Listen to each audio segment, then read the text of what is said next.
They say that talking to yourself is a sign of insanity. But I think that's only if you answer back, right? Right. This is Talking to Myself, the Art Advice podcast where I use anecdotes from my life to try to make myself a better artist. And maybe a better person. Hopefully other people can get something from this as well. But mostly I'm just trying to avoid paying for therapy. Today's podcast is going to be one of those ones that's a little personal, where I'm using real world stuff from my life to try to help myself out here. So if you're not really into the therapy thing, maybe dip out on this one. It's a little light on the art side. But I've been thinking a lot lately about why I am scared of trying to do art as a career. I want to, obviously. If you've listened to any of these, you know I want to. If you've ever met me, you know that I want to. But I'm scared to. I'm scared to try to. And it's not just because of the current economic condition of the world is a garbage fire. It's been like that for years. Since I first got into drawing art and first knew it could be a career, I've been scared to try it.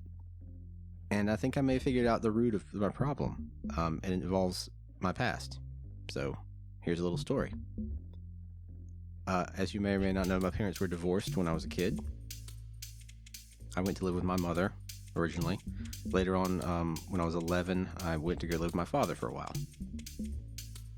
Financially speaking, those were two different worlds. My mom was business-oriented. She had to struggle to get ahead, and she worked really hard to provide a nice middle-class life. And it was good. I didn't go to live with my dad because I was displeased at all with the life my mom was giving me. There were some other factors involved. That's not the important issue here. Dad had a harder time of it. Dad did work. He did work jobs that were like traditional jobs, but they were blue-collar stuff, obviously. But he always had sort of a desire to try to strike out and do things on his own, be his own boss, be an entrepreneur, that kind of thing. And as anyone who's been involved in that kind of situation knows, that's not the most stable circumstances. I'm not trying to have some kind of pity party here about growing up poor or whatever, but there was a lot of financial insecurity and uncertainty involved in living there with him. And he worked super hard to try to make things better. It's just that it was never as organized or as certain as people that have 9-to-5s, right? Now that I've gotten to this point in my life, I realize that 9-to-5s are also not certain, that there's no such thing as a lifelong career, and you can't really count on any kind of stability that way. But growing up in my formative years in that environment where the financial security wasn't secure necessarily, I came to sort of fear insecurity. I came to sort of turn into a planner, doomsday prepper of life, if you will, but only to a point.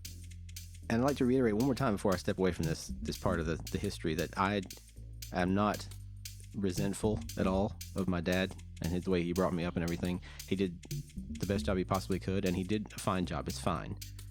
But it was not always financially secure. There were good things about that. It meant that I learned early on to get my own work, to do my own work and earn my own money. And that kind of thing's important for people. I think if more kids had that kind of impetus today, we'd probably have a little more stable of a growing population. Maybe people would be a little less uncertain, there'd be less anxiety flying around if people learned a little self-determination early on. Now, this is just me theorizing. The old man waving his cane from this porch. Who knows? And I'm not trying to bag on millennials or whatever generation we're talking about here. These labels are so dumb. I'm not trying to bag on anybody whose generation is after mine, because it's been harder and progressively harder and harder for you guys.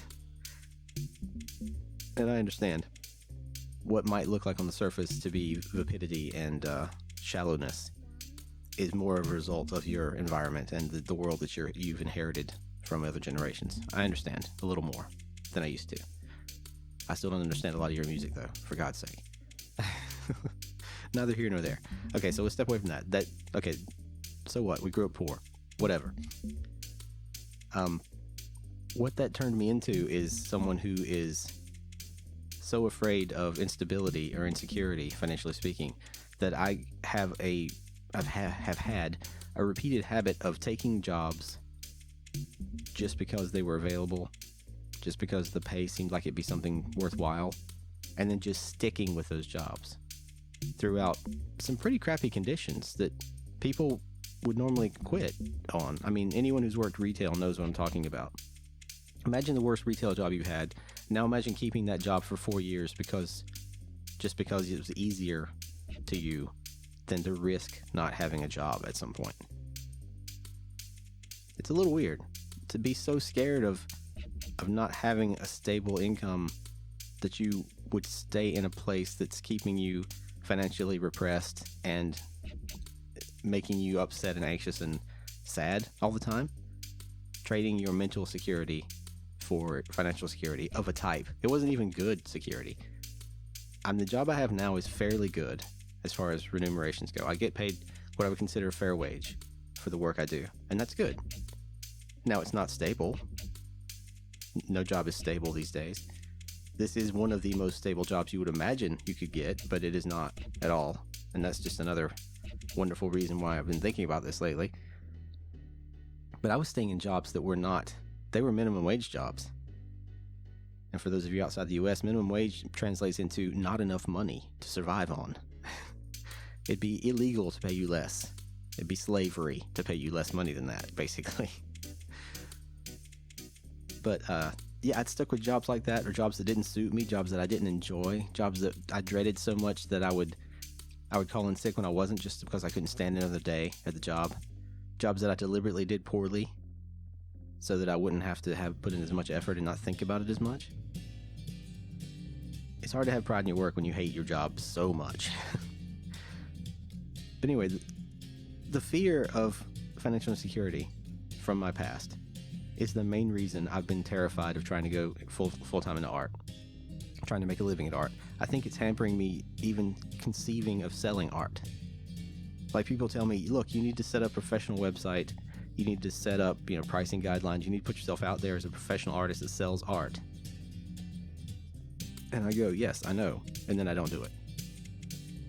Because part of me is thinking, well, that's not a stable way to have an income. And it's the dumbest thing I can imagine, because it's what I want to do for a living. I wasn't raised to believe this, but I learned throughout my raising that what you want to do for a living has very little bearing on what you have to do for a living. You have to do what you can get, and you have to keep it because you have something, because it's hard to find something else.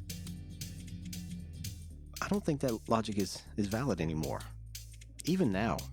And I know now most people are thinking, well, now, yes, because the world is on fire and the economies in most countries are tanking. It's a horrible time to try something new. It's a terrible time to try to jump into something insecure. And I'm not planning on doing that, in case you're wondering. I'm worried about me or whatever. I'm not going to quit my job and start selling art full time as my income. But what I am going to try to do is stop being afraid to make income off art somehow. Bearing in mind that the market is horrible. I don't expect to be turning profits left and right. I don't expect to be able to quit my job anytime soon, but I'm also going to try not to be scared to allow myself to make a living the way I want to make a living. And we'll just have to see how it goes. Like most of these podcasts, this is mostly for me to listen back to. So here's a message to my future self. Hey, future self. How's the jetpack? How's the free parking? How's the underwater city? Hopefully the world did not burn to the ground before you get to hear this again. And hopefully you decided that selling art is possible, feasible, and worthwhile. You can do that. There's no reason why you can't do that. Other people are doing it. You're not any worse than anybody else.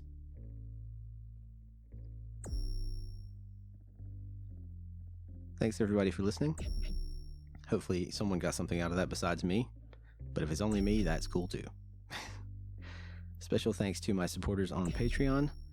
You guys get to hear and see these a week earlier than everyone else, and you are the shiniest people I know. Hope you have a great week. Take care of yourself. Take all precautions you need to avoid the virus or any kind of problems you might have with other people. Take care of yourself. We need you. And I'll see you next time.